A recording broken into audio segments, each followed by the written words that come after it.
how the human mind and ego trap their own source, the soul. If you look at a seed, there is a shell, and generally a shell has got two halves, and within the shell is the kernel, which is the life, living property, living matter of the seed. So the shell has a very important role to play. The shell is in fact protecting the living matter within itself. Now, but at the same time, although it is protecting the kernel, it is also imprisoning the kernel. Can you see that? The kernel is trapped within the shell. So then how can it begin to live? It is only existing. It is alive but not living. All right? So how can the kernel free itself from the shell that is both protecting it but also imprisoning it?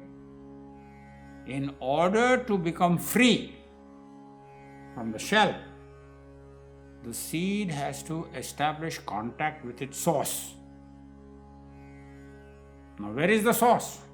It's the earth. We say earth, actually within the earth you have all the Mahabhuts. You have space, air, water, heat, all of that is in the soil. But for our purposes, we can say that the soil is the source of the seed. And in order for the kernel to free itself and begin to live instead of merely existing, it has to establish contact with the source. Now, when the seed is put in the soil cannot begin to feed it. Why? Because the shell is closed. But mere contact with the source stimulates the life principle within the seed. And the life principle within the seed begins to circulate, and as a result of the circulation of the life principle within the seed, the kernel begins to grow. And as it grows, the shell splits open. And the shoot goes up, and the root goes down into the source to maintain contact with the source. And only when it maintains contact with the source can the source feed it, and it can continue to grow. Now, this is exactly the situation of human beings.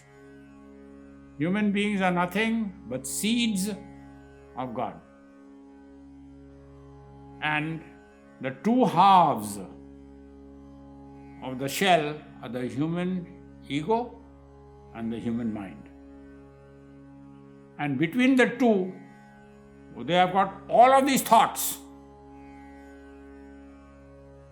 which are creating the shell within which the divine is trapped.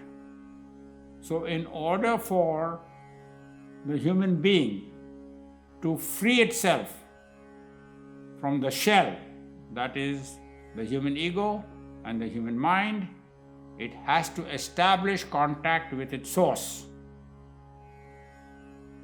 And the source is invisible.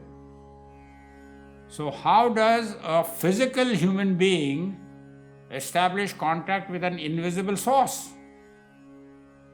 You establish contact with the invisible source by using the invisible attributes of the human personality, which are the human mind and the human consciousness.